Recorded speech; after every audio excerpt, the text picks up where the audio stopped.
यायनं कोणत्याच आम्हाला काही ते कोण सांग दुश्मनी नाही आमची. मग विचारायला पुसायला मतदान द्यायला येते, खेळायला कोणीही नाही आला आम्हाला विचारायला.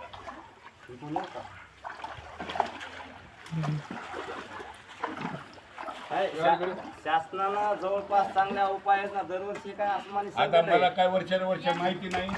शरद पवार ज्यावेळेला मुख्यमंत्री होते का आणि महाराष्ट्राचे काही ते मुख्यमंत्री, त्यावेळेला मी शरद पवारला जवाबी रस्त्या केले का इथून माझं जवाबी रस्त्याचे परत पावत्या आलेल्या आहेत त्यांच्या.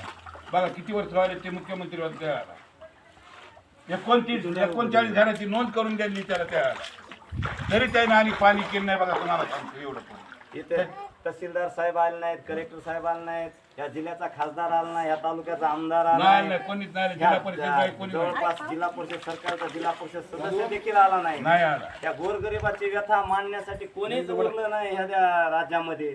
सगळे लुटारू झाले. तर तुम्हाला सांगतो सर्वसामान्याचा प्रश्न कोणी मांडायला तयार नाही. माझी शासनाला देवेंद्र फडणवीसला मुख्यमंत्री आहे की ह्या कुटुंबाला तात्काळ आपण मदत करावी. जे आपले आदेश असतात तुम्ही आदेश कलेक्टर साहेबाला द्या, कलेक्टर साहेब रामपूरला येते, त्यांना तात्काळ कुठल्या परिस्थितीत तरी मदत करते आणि कसं ह्या कुटुंबाचा उदरनिर्वाह होईल अशी अपेक्षा करतो. काका तुम्ही कलेक्टर साहेबाला काय सांगू शकतात? हा बोलू शकतो ना, मी बोलतो ना, मी आताच बोलतो तुमच्या समोरच. आमची आहे ना त्याने स्वतः येऊन पाणी केल्यावर मग आमच्या जरा धुडधुडी जाईन आमच्या मनाची. नाही तर आम्ही आणि बेघर झालो तर आम्ही सगळेजण उठणार, पाण्याच्या मध्येच बसणार आम्ही इथून पुढे. मी बोलतो ना काय मला काय त्याला काय करायला. आमची दरवर्षी अपेक्षा हीच व्हायची.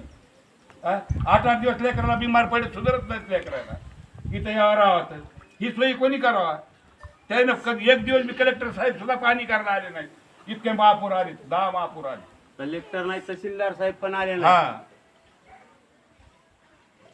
कलेक्टर साहेबाला मी विनंती करतो गावच्या पोलीस पाटील बी नाही कोणीच नाही आले. आम्ही मानत नाही तुम्हाला सरपंच नाही, पोलीस पाटील नाही, कोणी. संविधानिक फोटो काढून चालले नुसतं.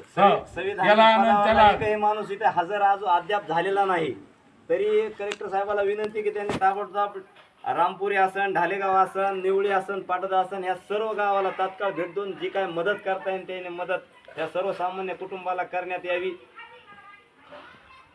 अहो काल मंडळ आयोग आले ते फर्चीवरला पाणी बघून गेले. त्याला म्हणले, त्याला साहेबाला म्हणले इथवर आला ना बिघडाले काय म्हणले साहेब गेले म्हणले आणि तुम्ही शाळेत जा. मी म्हणलं द्या चाबी राहत म्हणलं.